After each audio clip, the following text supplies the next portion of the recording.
আজ আসলাম বদেশ্বরী শালবনে। অবস্থান হচ্ছে পঞ্চগড় জেলার দেবীগঞ্জ উপজেলার বদেশ্বরীতে। আর এই শালবনের অতীত ইতিহাস আছে। অনেকের মতে এই শালবনটি খুব প্রাচীন একটি বন, আর এটা কিভাবে হলো এটা অনেকেরই অজানা। আমি দুই একজন বয়স্ক মানুষের কাছে জিজ্ঞাসা করেছিলাম এই শালবনটি সম্পর্কে। তারাও এই একই কথা বলে যে আমি ছোটোকাল থেকে এই শালবনটা দেখছি। আসলে এই শালবনটি কীভাবে তৈরি হয়েছে, কে তৈরি করলো, এটা সম্পর্কে সুনির্দিষ্ট কোনো প্রমাণ কেউ দিতে পারে নাই। তো এটা নিয়ে আজকে আমার এই আলোচনা। তো চলুন এবার এই শালবনটা দেখব এবং সেই সঙ্গে আলোচনা করব।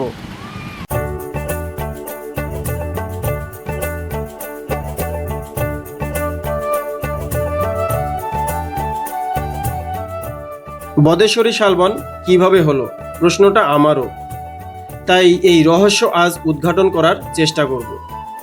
বাংলাদেশের সর্ব উত্তরের জেলা পঞ্চগড়ের দেবীগঞ্জ উপজেলা, যেখানে প্রকৃতি, নদী, ইতিহাস ও আধ্যাত্মিকতার এক অপূর্ব মিলন ঘটেছে। দেবীগঞ্জের অন্যতম আকর্ষণ বদেশ্বরী শালবন। সবুজে ঘেরা এই বনাঞ্চল স্থানীয় পরিবেশের প্রাণকেন্দ্র হিসেবে পরিচিত।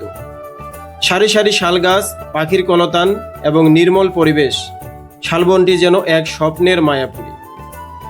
তবে এই শালবনটি কিভাবে হলো তা নিয়ে বিস্তর আলোচনা আছে। অনেকের দাবি এটি একটি প্রাকৃতিক শালবন যা হাজার বছরের পুরনো। তবে কেউ তার সঠিক বয়স বা উৎপত্তি সম্পর্কে সঠিক ধারণা দিতে পারেনি। এই শালবনের আয়তন কত তারও কোনো তথ্য নেই। বিভিন্ন ওয়েবসাইট বিচরণ করেও কোনো তথ্য পাওয়া গেল না। তবে চোখের দেখায় আনুমানিক পুরো এলাকাটি 3.5 থেকে 4 বর্গ কিলোমিটার হতে পারে।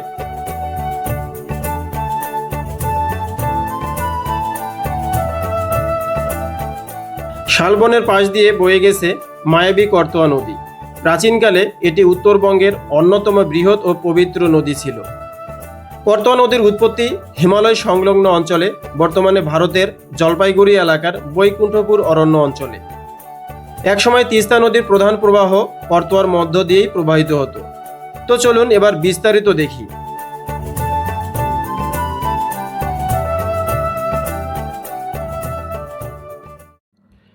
প্রিয় দর্শক, এই শালবনের দুটি অংশ আছে। একটি উঁচু ঢিবি বা গড়ের উপরে, আর একটি সমতল জমিতে, যা করতোয়া নদীর পাড়ে। তো প্রথমে আমি আপনাদের গড়ের যে শালবনটি সেটি দেখাবো, তারপর মূল শালবনে নিয়ে যাব। বাংলার এই যতগুলো বন আছে শালবন, তার মধ্যে এই বনটি একটি অন্যতম। এটির পাশেই হচ্ছে ছিটমহল। তবে বর্তমানে ছিটমহল এখন বিনিময় চুক্তির মাধ্যমে নতুন বাংলা হিসাবে পরিচিতি পেয়েছে। আর সচরাচর আমরা জানি যে শালবন সাধারণত লাল মাটিতে হয়, কিন্তু এখানকার মাটি আপনারা দেখুন, এই যে কালো মাটি। কিন্তু এখানে কিভাবে এই শাল গাছগুলো এখানে রোপণ করছে এবং কে করছে এটার কোনো সঠিক তথ্য কোনো ওয়েবসাইটেও পাওয়া যায়নি, এবং স্থানীয়দের মতে তারাও জানে না।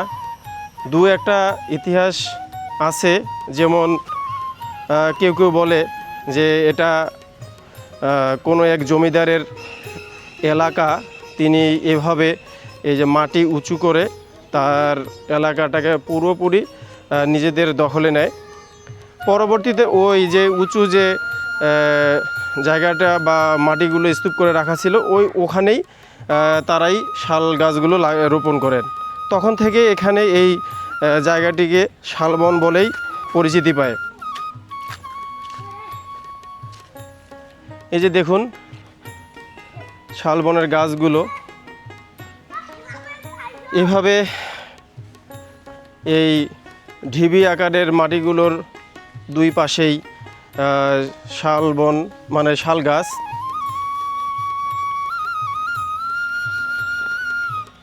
অনেকের মতে এখানে আরও বেশি গাছ ছিল, তবে গাছ একটার পর একটা নষ্ট হচ্ছে, মরে যাচ্ছে, যার কারণে গাছের সংখ্যা অনেকটা কমে গেছে। আর এখানে আরেকটা জিনিস সবচেয়ে ভালো লাগলো, সেটা হচ্ছে এই গাছেই টিয়া পাখির বাসা থাকে। টিয়া পাখি এখানে অনেক দেখা যায়। অনেকে এই বনটাকে দেখতে এসে এই বিভিন্ন প্রজাতির পাখি এখানে দেখতে পায় এবং সেটার যে আনন্দ সেটা উপভোগ করে। দেখুন, আর এই পাশটাও দেখুন, চাষাবাদ করা হয়েছে। আবার এই পাশটাতে নিচু জায়গা, তবে এটা আবার নদী ভাইবেন না, নদী না।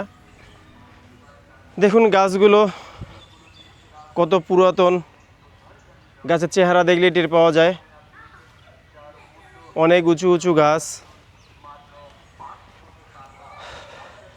এর আয়তন সম্পর্কেও আমি কয়েকটা জায়গায় সার্চ দিলাম, কিন্তু আসলে আয়তন সম্পর্কে তেমন কোনো তথ্য নথিভুক্ত করা হয়নি। বাংলাদেশ বন বিভাগের কাছেও নাই ঠিক কতটুকু জায়গা জুড়ে এই বনটির অবস্থান।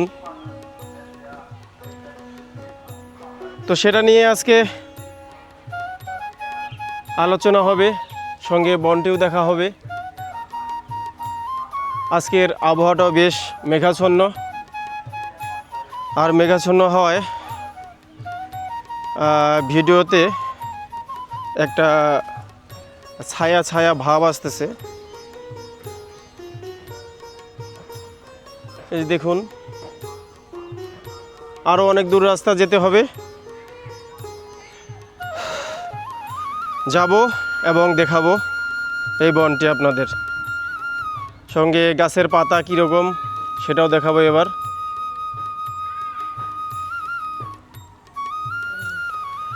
জায়গাটি অনেকটা পাহাড়ের মতোই উঁচু জায়গা, তো মাঝখানে রাস্তা থাকার কারণে এই জায়গাটা আবার নিচে নামতে হবে আমাকে। এই জায়গা থেকে আবার এখান থেকে উপরে উঠতে হবে।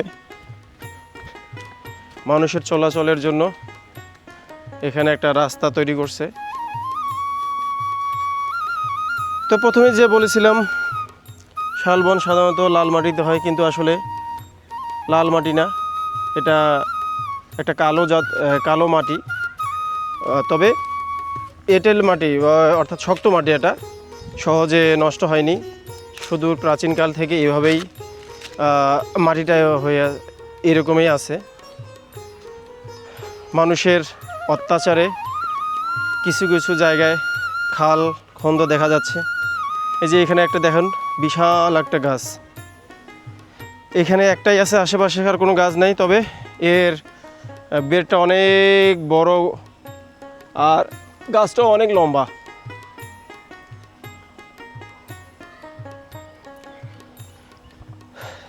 এই শাল গাছের কাঠ দিয়ে কি কি হয় সেটাও আলোচনা হবে।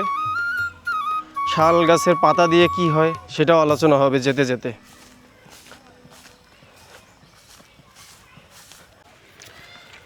দর্শক, এখন যে পাতাটি দেখতে পাচ্ছেন, এই যে সবুজ পাতা, এটাই হচ্ছে শাল গাছের পাতা।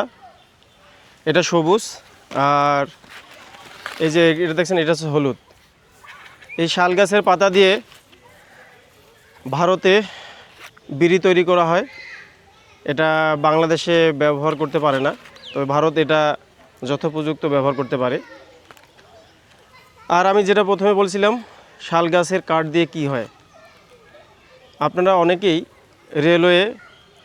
রেলওয়েতে ভ্রমণ করেন, তো রেলওয়ের যে স্লিপার প্রথমের দিকে, অর্থাৎ 10 থেকে 12 বছর আগে বা এখনও কিছু দেখতে পারবেন, সেই স্লিপারগুলো কিন্তু এই শাল গাছের কাঠ দিয়েই তৈরি। বর্তমানে সেটা কংক্রিটের হয়ে গেছে। আরও একটা ব্যবহার দেখতে পারবেন, সেটা হচ্ছে অতি পুরাতন আমলের যে ভবন বা স্থাপনাগুলো দেখতে পারবেন, সেগুলোর ঢালাইয়ের যে বিম দেওয়া হয়, বিমটা থাকে এই শাল গাছের কাঠ দিয়ে উপরে ঢালাই দেওয়া থাকে। তো শক্তপোক্ত মজবুত কাজের জন্য শাল গাছের কাঠ ব্যবহার করা হয়। তবে বর্তমানে শাল গাছের কাঠ ব্যবহারে বিধিনিষেধ থাকার কারণে এটা করা হয় না। অতীতে এটা বিধিনিষেধ হিসাবে ছিল না, তবে শাল গাছটা যাতে কমে না যায়, বনটা যাতে উজাড় না হয়, এজন্যই সরকারের একটা বিধিনিষেধ আছে, যার কারণে তারা শাল গাছ কাটতে পারে না, এটার ফার্নিচারও তৈরি করতে পারে না। তবে এই গাছ অনেক মজবুত। তো ঠিক আছে বন্ধুরা, যেতে যেতে আরও কথা হবে, সে পর্যন্ত ধৈর্য ধরুন। সুদূর প্রাচীনকালে জমিদাররা তাদের বসতিকে রক্ষা করার জন্য বিভিন্ন ধরনের পরিকল্পনা গ্রহণ করে। তার মধ্যে এই যে সম্পূর্ণ এলাকাটাকে উঁচু উঁচু ঢিবি বানিয়ে সুরক্ষিত দেওয়া হয়। তার মধ্যে এই যে আজকে শালবনে আসলাম, আমার কাছে এর ইতিহাসটা এরকমই মনে হয়। চতুর্দিকে, এই এলাকার চতুর্দিকে এরকম বড় বড় ডিবি, এই ডিবির সঙ্গে শাল গাছের চারা রোপণ করা হয়েছিল সেই সময়ে। আজকে সেগুলো অনেক বড় হয়ে গেছে। তো আমার মনে হয় যে এইটাই হচ্ছে ইতিহাস। নিজ এলাকাকে সংরক্ষণ বা রক্ষা করার জন্য এই ধরনের মহৎ পরিকল্পনা সেই সময়ের যে জমিদার ছিল তিনি হয়তোবা নিয়েছেন, যদিও এটার কোনো দালিলিক প্রমাণ নাই আমার কাছে। এই যে আরেকটা জিনিস দেখলাম, শাল গাছের ফুল, যেটা আমরা বই পুস্তকে পড়ি যে কিছু কিছু বীজ আছে এরকম বাতাসের সহিত এক জায়গা থেকে অন্য জায়গায় যায়, ঠিক এরকম এটাই। চতুর্দিকে এই বীজটা চতুর্দিকে কিন্তু পাখার মতো আছে, উপর থেকে পড়ার সময় ঘুরতে ঘুরতে ঘুরতে ঘুরতে নিচের দিকে এবং বিভিন্ন জায়গায় চলে যায়।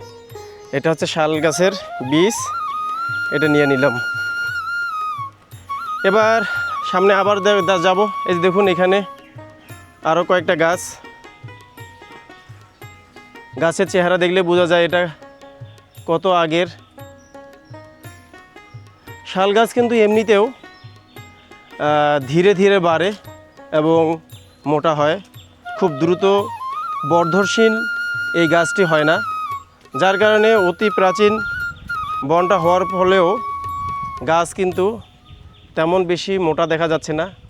তো যতটুকু আমি এর মোটাটা দেখতে পাইলাম, তাও আমার কাছে মনে হয় অন্যান্য শালবনের থেকে এটার এই গাছের আকার অনেক বড়।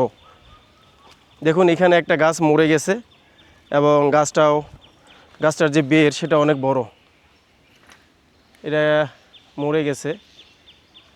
সামনে আরও বন আছে এবং বড় গাছ থেকে বীজ হয়ে আরও ছোট ছোট গাছ জন্ম নিয়েছে, সেটাও দেখা যাচ্ছে। এই যে দেখুন এখানে ছোট ছোট গাছ, এগুলো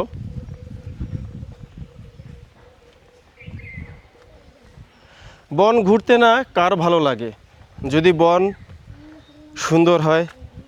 যেমন আমি এখন ঘুরতেছি, দেখুন একদম শান্ত নীরব একটা বাতাস, প্রশান্তির বাতাস, সেই সঙ্গে বিভিন্ন প্রজাতির পাখিদের যে ডাক সেটা পাওয়া যাচ্ছে।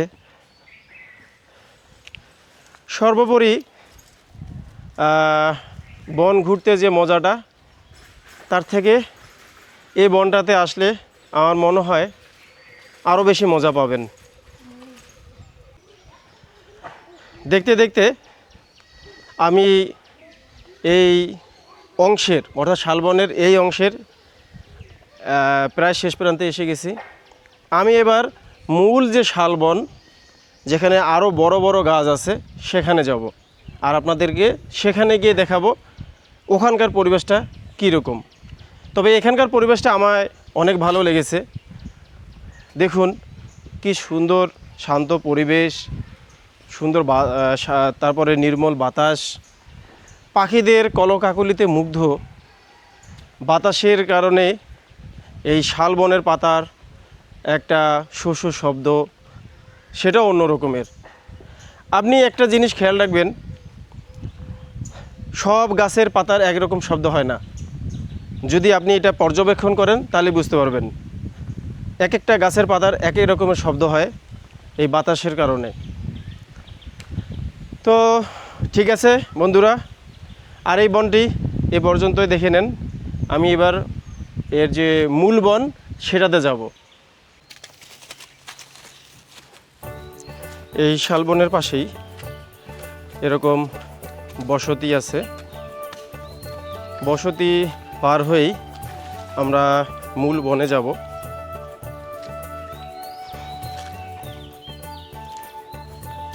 আসলে একটা বন মানুষকে অনেক কিছুই দেয়, যেমন আশেপাশে বসতির মানুষগুলো এই শালবনের পাতা সংগ্রহ করে লাকড়ি হিসেবে ব্যবহার করবে, কিংবা ঠাল কেটে তারা লাকড়ি তৈরি করে।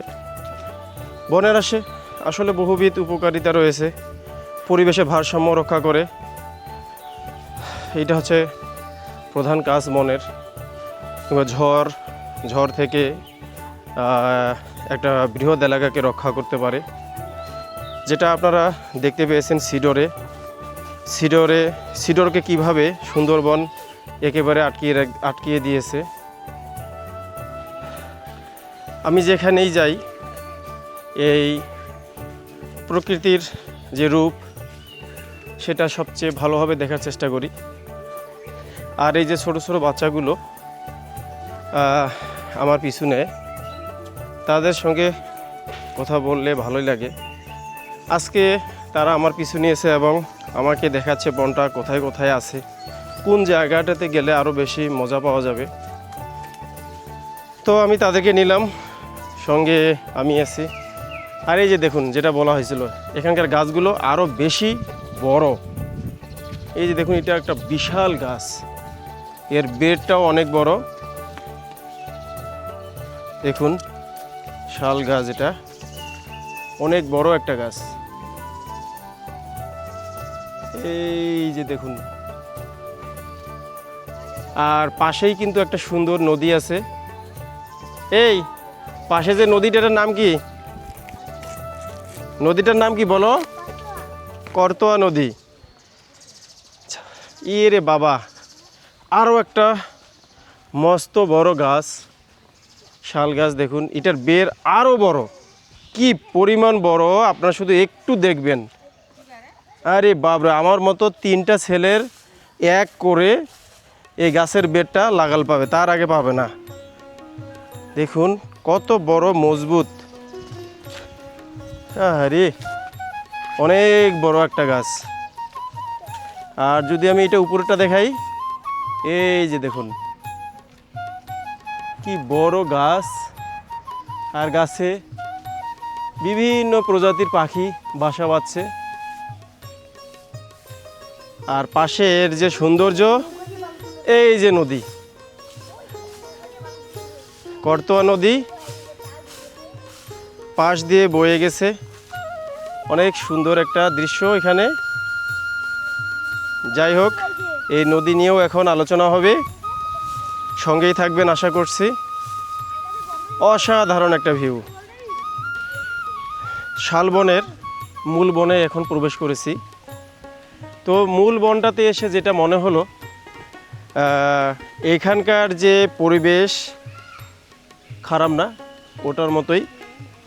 তবে এখানকার গাছগুলো অনেক বড়। এই যে আরেকটা গাছ এখানে দেখেন, কত বড় একটা গাছ, আর উঁচুও অনেক, একেবারে গোড়া অবধি আগা পর্যন্ত মোটা। এই যে দেখুন কত বড় গাছ এখানে। সামনে ওই যে আরেকটা গাছ, এই যে এটা অনেক বড় একটা শাল গাছ। গাছের ডালপালা একেবারে সবুজে ভরে আছে। এখানে দেখুন, তারপরে এই অংশটাতে দেখুন অনেক বড় একটা বন। এজন্যই বলছে যে এটা হচ্ছে মূল বন, কারণ এটা অনেক বড়। আর ওটা ছিল একটা ঢিবির উপরে, বাট কিন্তু এটা ঢিবির উপরে না, এটা সমতল জমির উপরে।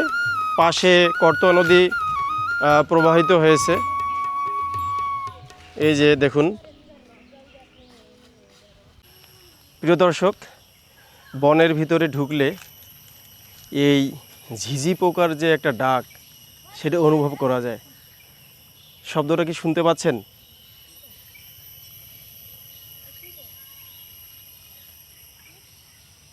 এটা কিন্তু এক ধরনের পোকা, যার কাজ হচ্ছে গাছের গুঁড়ির ভিতরে প্রবেশ করে গুঁড়িটাকে খায় তারা। আর এই পোকাটা সাইজটা কিন্তু অনেক বড়, আমি দেখছি। এটার এই শব্দে কিন্তু একটা অন্যরকম অনুভূতি লাগে, সেটা এখনই শুনতে পাচ্ছেন আপনারা। পাখির শব্দ কি অসাধারণ, তাই না?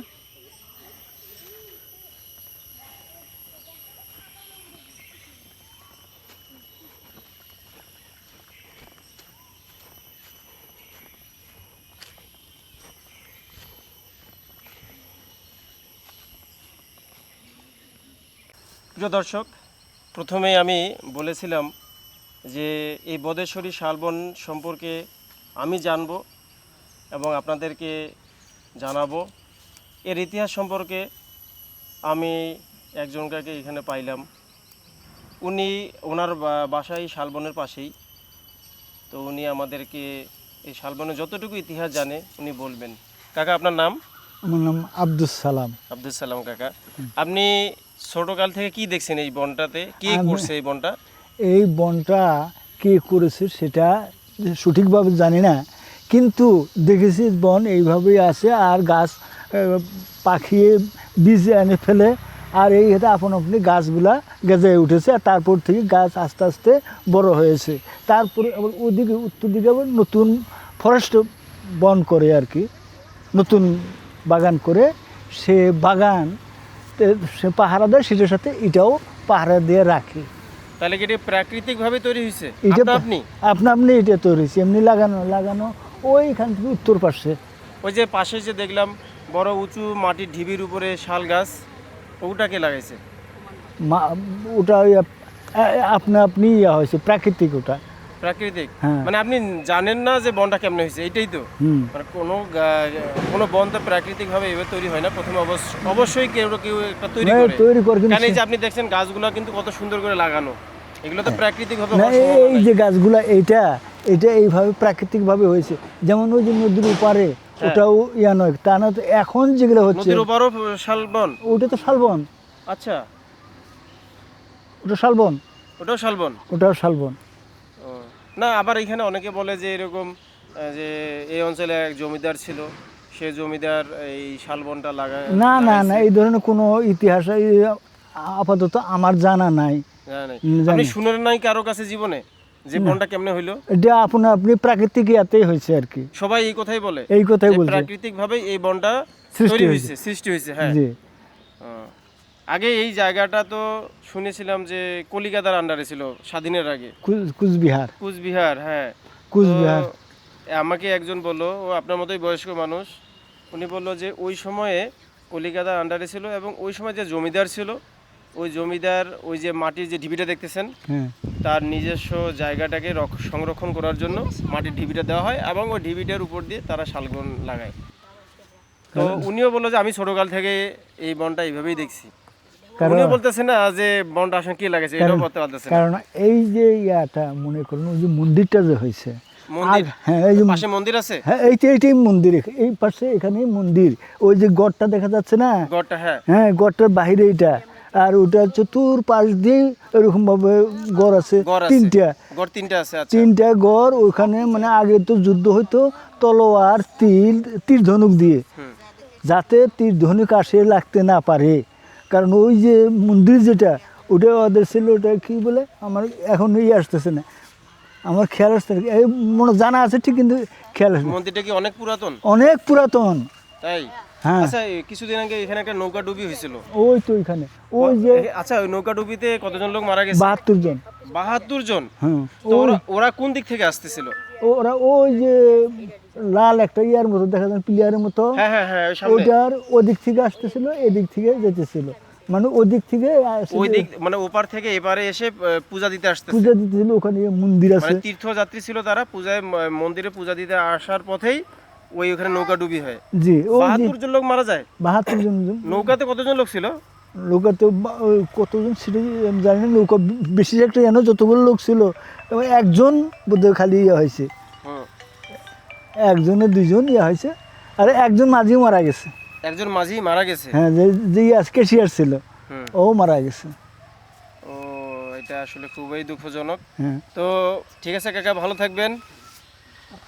তো প্রিয় দর্শক, এতক্ষণ থেকে কাকার মুখে যা শুনলেন সেটাই আসলে বিশ্বাস করে নিতে হবে, কারণ উনি তো এখানেই ছিলেন, ছোটোকাল থেকে দেখছেন বা ওই সময় থেকে মানুষের কাছে গল্প শুনছেন।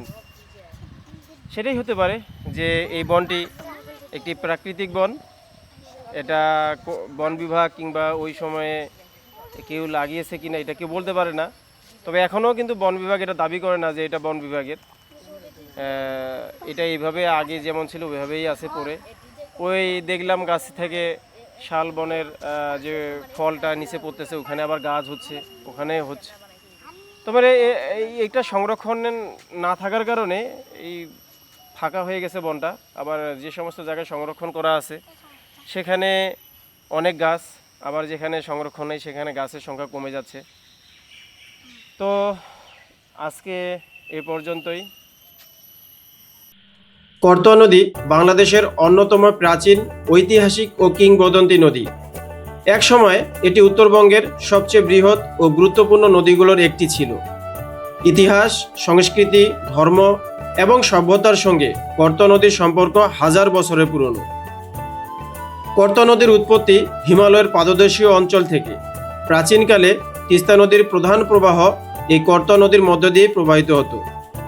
1787 সালের ভয়াবহ বন্যার পর তিস্তা নদীর গতিপথ পরিবর্তিত হয়ে যায়, ফলে করতোয়া নদীর পানি প্রবাহ অনেক কমে যায়। তবে ইতিহাসে এর গুরুত্ব আজও অমলিন।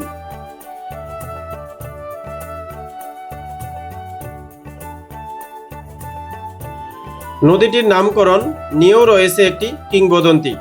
হিন্দু পুরাণ অনুসারে ভগবান শিবের কর বা হাত থেকে যে পবিত্র জলধারা প্রবাহিত হয়েছিল তা থেকেই করতোয়া নদীর সৃষ্টি। কর অর্থ হাত এবং তোয়া অর্থ জল। এই দুই শব্দের সমন্বয়েই করতোয়া নামের উৎপত্তি বলে জনশ্রুতি রয়েছে।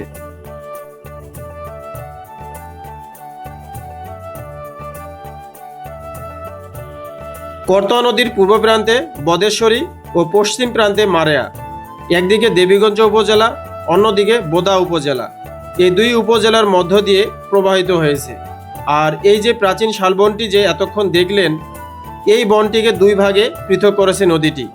নদীটির পূর্ব প্রান্তে অবস্থিত আউলিয়া ঘাট। প্রতিদিন অসংখ্য মানুষ এই ঘাট হয়েই যাতায়াত করে। বর্তমানে করতোয়া নদী আগের মতো বিশাল না থাকলেও এটি এখনও উত্তরবঙ্গের ঐতিহ্যের একটি গুরুত্বপূর্ণ অংশ। নদী ভরাট, নাব্যতা হ্রাস এবং জলপ্রবাহ কমে যাওয়ার কারণে এর অস্তিত্ব কিছুটা সংকুচিত হয়েছে। এই ঐতিহাসিক নদীটি আমাদের প্রাকৃতিক, সাংস্কৃতিক ও ঐতিহ্যগত সম্পদের একটি অমূল্য অংশ, যা সংরক্ষণ করা আমাদের সবার দায়িত্ব। প্রিয় দর্শক, আমি এখন নদীর পাড়ে দাঁড়িয়ে আছি। এই যে নদীটি দেখতে পাচ্ছেন, এই নদীটা এতটাই গভীর। এখান থেকে এটা আবার বর্ষাকালে কানায় কানায় পূর্ণ হবে পানি। আপাতত পানি ওই দূর দিয়ে প্রবাহিত হচ্ছে। তো এই নদীতে গ্রীষ্ম মৌসুমে অনেকে বলছে যে যখন পানিটা কমে আসে তখন এখানে ওই এক ধরনের মানুষ আছে যারা প্রাকৃতিক সম্পদ খুঁজে বের করে। অর্থাৎ এখানে নাকি ওই যে বালু তুলতে গিয়ে বড় বড় শাল কাঠের গুঁড়ি পায়। তো ওরা বলে যে এটা কখন মানে আন্দাজে বলে আর কি 50, 60, 100, 200 বছর আগের গাছ। এই নদীর তলদেশ থেকে তারা বালু খুঁড়ে খুঁড়ে বের করে। তো তাহলে এতেই বোঝা যায় যে এই বনটা কত পুরাতন এবং এই বনে কী পরিমাণ গাছ আগে ছিল। কারণ এখন তো নদী মরে গেছে ভারত ওপাশে বাদ দেওয়ার কারণে। আগে তো এই নদীটা খুবই খরস্রোতা ছিল। তো এখন খরস্রোতা না থাকার কারণে এই জায়গাটুকু এখনও ওইভাবে আছে, ভাঙে না। আগে তো নদীর এপাশ ভাঙতো, ওপাশ গড়তো, আবার ওপাশ ভাঙতো, এপার গড়তো, যার কারণে গাছ ভেঙে নিচে পড়তো, বালু দিয়ে ভর্তি হয়ে থাকতো। যখন এপার আবার ভর্তি হয়ে ওপারা যেত, এইভাবেই আর কি উলট পালট করতে থাকে স্থলটা। তখন এই গাছগুলো নিচ থেকে উপরে উঠে। তো এই ধারণা থেকেই মানুষজন বলে যে বন অনেক প্রাচীন এবং এই বনটা প্রাকৃতিকভাবেই তৈরি হয়েছে এই জায়গায়। এর থেকে আর বেশি দালিলিক প্রমাণ এখানে পাওয়া যাচ্ছে না। এই যে দেখুন, এইদিকেও অনেক বড় একটা নদী, আর ওই যে সামনে বড় একটা ব্রিজ হচ্ছে। প্রকৃতির অপার সৌন্দর্যে ঘেরা বদেশ্বরী শালবন শুধু একটি বনভূমি নয়, এটি দেবীগঞ্জের প্রাকৃতিক ঐতিহ্য ও জীববৈচিত্র্যের এক মূল্যবান সম্পদ। শালগাছের সবুজ ছায়া, পাখির কলতান এবং শান্ত পরিবেশ প্রকৃতি প্রেমীদের মুগ্ধ করে। এই বন আমাদের পরিবেশের ভারসাম্য রক্ষা, জীববৈচিত্র্য সংরক্ষণ এবং ভবিষ্যৎ প্রজন্মের জন্য সবুজ পৃথিবী গড়ে তুলতে গুরুত্বপূর্ণ ভূমিকা পালন করেছে। তাই বদেশ্বরী শালবনকে রক্ষা করা এবং এই সৌন্দর্য অক্ষুণ্ণ রাখা আমাদের সবার দায়িত্ব। প্রিয় দর্শক, এই ভিডিওটি আপনাদের কেমন লাগলো তা কমেন্টে জানাবেন। এই শালবনের পাশেই একটি প্রাচীন মন্দির আছে, সেটি নিয়ে আপনাদের সামনে হাজির হব পরবর্তী ভিডিওতে। তো আপনারা ভালো থাকবেন ও সুস্থ থাকবেন, সেই প্রত্যাশায় আমি বিদায় নিচ্ছি। আল্লাহ হাফেজ।